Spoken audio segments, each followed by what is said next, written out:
On peut courir aussi? Ça va? Vas-y, Nat. Moi je suis de Netreville et je suis fière de mon quartier, Netreville pour toujours. Et Netreville c'est plus que, c'est pas un quartier, hein, c'est à peu près une famille. Hein. Moi je le prends pas comme un quartier, une famille. Moi mon quartier c'est tout, hein. Je connais tout le monde, on se connaît tous plus ou moins, on a tous grandi ensemble, on a partagé le collège ensemble, l'école primaire, certains le lycée. On a tous fréquenté la maison de quartier Jeune Cité.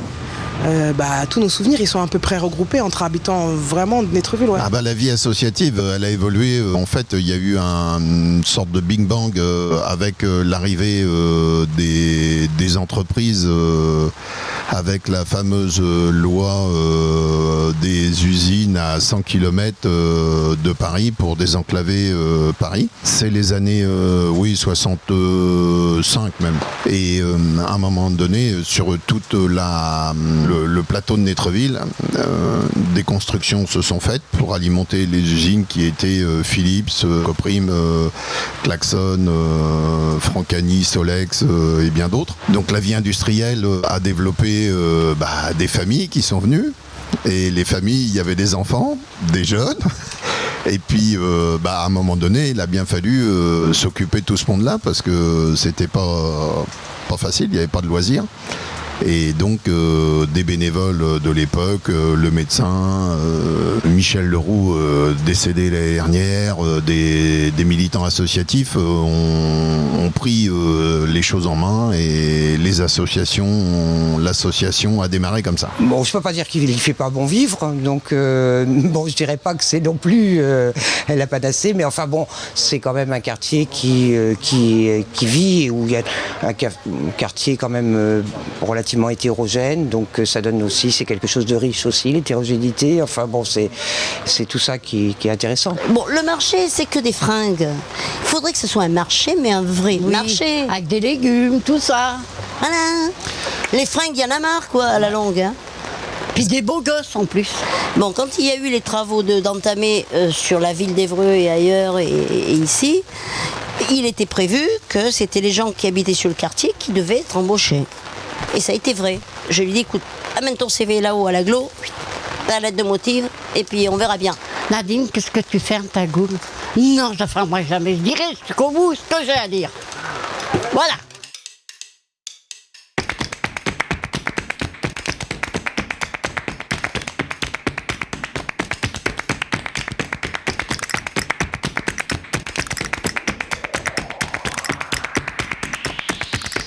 Me fait parler, j'ai pas une voix radiophonique, je vais lasser les auditeurs. Moi je trouve qu'il y a plusieurs endroits bien, comme par exemple le parc pour que les enfants s'amusent.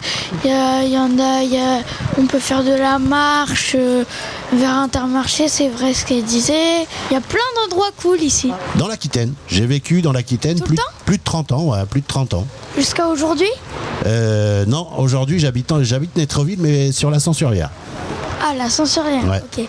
Moi je connais, il y a des potes à moi qui... À la Censurière? Là-bas, ouais. Pour avoir connu dans les années 70, fin 70-80, les années Circuiton avec la Jeune Cité, c'était une troupe d'animateurs bénévoles, puisqu'à l'époque les gens étaient bénévoles, de la Jeune Cité, qui ont créé une troupe de cirque un peu, et qui ont monté un projet Opération Toboggan à l'époque, ce qui consistait à la construction de tous les jeux au pied des immeubles, existants au pied des immeubles, qui maintenant ont été refaits avec d'autres matériaux, puisque les normes de sécurité sont plus les mêmes, ont changé forcément. Mais puis les gars ils sont pleins d'avoir des écharpes dans les fesses à la fin de l'été. On en a tous eu. On en a tous eu. Attends, je comprends pas en fait là. Je comprends pas. T'as parlé de toboggan. Opération Toboggan. Ça s'appelait Opération Toboggan. En fait, tous les jeux que tu vois actuellement, comme le parc qu'il y a ici, là, ouais, qui se trouve en matière, pas plastique, mais fibre de verre, avant c'était en bois, c'était fait avec des traverses de chemin de fer ou des poteaux électriques. Les premiers jeux qu'il y a eu, ils étaient tous en bois. Ah ça devait être cool en fait. Moi j'aime trop ce quartier-là. Avec les habitants on partage tout, le bien et le mal, comme on dit. Et il y a beaucoup, en fait, dans ce quartier, il y a beaucoup des animations grâce au centre social à l'M2E. On est content par rapport à ce projet-là. Il va être beaucoup de changements dans le quartier et tout. On veut de changements ici parce que, en fait, même pour nos enfants, en fait, aussi. Pour nos enfants, pour nous aussi. Maintenant, il y a des renouvelations partout. En tout cas, moi, je parle beaucoup j'ai du contact avec des gens âgés. Il a dit, on est content par rapport au projet. Il y a on va faire, comme on fait le projet à la maison de projet, on est parti pour voir le projet comment il est, on est content. Vous savez, nous, on est issus de familles immigrées. Ma mère, elle parle pas français, mon père, il parle français, mais il travaillait à cette époque-là. Ils n'avaient pas forcément le temps de nous ramener, par exemple, à la piscine, à la bibliothèque, à la patinoire. Sans Jeune Cité, on n'aurait pas connu tout ça. Avec Jeune Cité, on a connu la patinoire, pause, les sorties, les fêtes. Tout a été grâce à Jeune Cité. Parce qu'on est tous issus de cet environnement-là où nos parents sont issus d'environnements immigrés. Donc pas la connaissance, pas la notion, pas le temps. Que là, s'il n'y avait pas Jeune Cité, on n'aurait pas connu tout ça.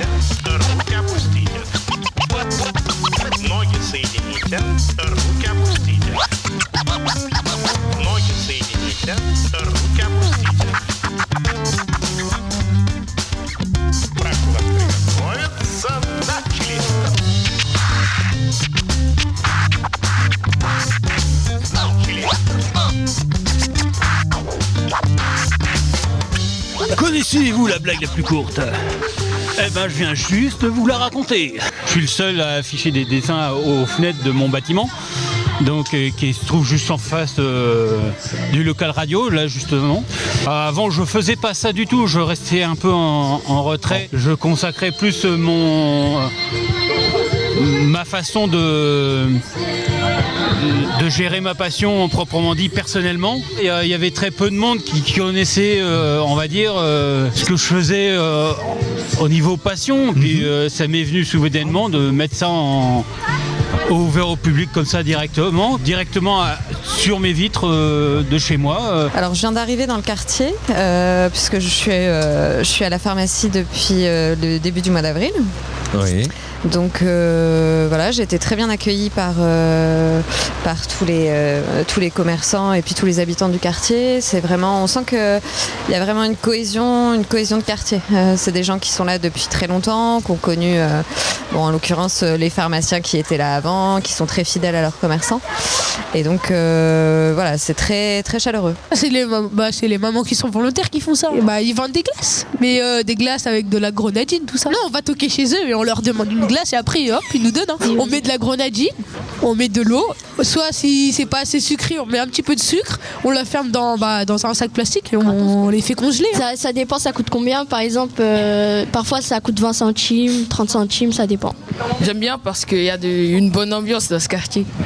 C'est quand il y a beaucoup de gens et que il y a des belles places. Moi je suis là depuis les années 64, donc j'ai vu cette évolution, mais on a toujours bien vécu à Netreville. Nous on ne veut pas qu'on nous touche nos aires de jeu, nos espaces verts et ainsi de suite. On ne veut pas qu'on nous coupe nos arbres, on veut bien vivre. On veut vivre avec l'ensemble des gens. Et non dépendre d'autres personnes qui viennent faire des travaux dans notre quartier sans nous demander notre consentement. S'il y a de la verdure, s'il y a de la poésie dans ce qu'on nous fait, je suis preneur. On va chanter, d'accord? On est prêts? Oui, ok. On fait Bagaginé. Aboloma, Aboloma, eh. Aboloma, Aboloma, eh. Aboloma, Maboloma, eh, la Bagaginé. Fale boloma, mutukwi, eh. Aboloma, Maboloma, eh. Aboloma, Maboloma, eh. Aboloma, Maboloma, eh, la Bagaginé. Fale boloma, mutukwi, eh.